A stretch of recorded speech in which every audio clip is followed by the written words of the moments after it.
Hello, good morning.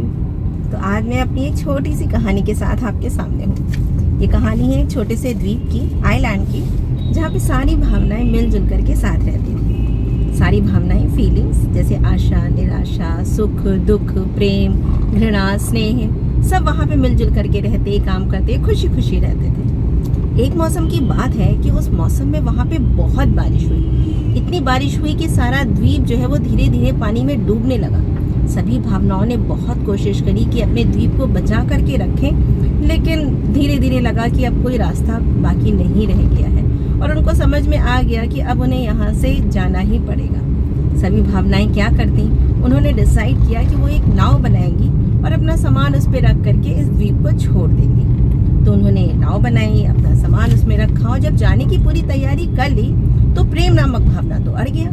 उसने कहा कि मैं यहाँ से कहीं नहीं जाऊंगा, ये मेरा घर है, मैं यहीं पे रहा, पला बढ़ा और आज मैं इस द्वीप को छोड़ करके चला जाऊं तो तुम लोग जाओ, मैं तो कहीं नहीं जाऊंगा। सभी ने उसको बहुत समझाया, यहाँ तक कि उसके घनिष्ठ मित्र अहंकार ने भी उसको समझाया कि चलो मित्र प्रेम, अब यहाँ पे कुछ नहीं रखा, चलो हम कहीं और चलते हैं, कहीं और बसेरा ढूंढते हैं, कहीं और आसरा देखते हैं, चलो यहाँ से। लेकिन प्रेम को नहीं मानना था तो वो नहीं ही माना।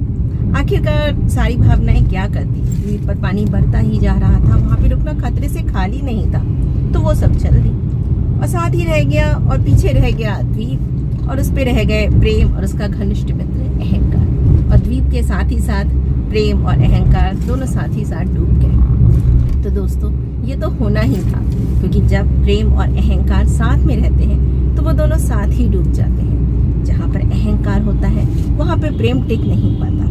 तो ये कहानी हमको यही संदेश देती है कि हमें अपने रिश्तों के बीच में कभी भी अहंकार को लेकर के नहीं आना चाहिए। तो आशा करती हूँ आपको ये कहानी पसंद आई होगी। अगली बार कुछ और पढ़ेंगे, कुछ और सुनेंगे, तो फिर मिलेंगे। तब तक के लिए बाय बाय, थैंक यू।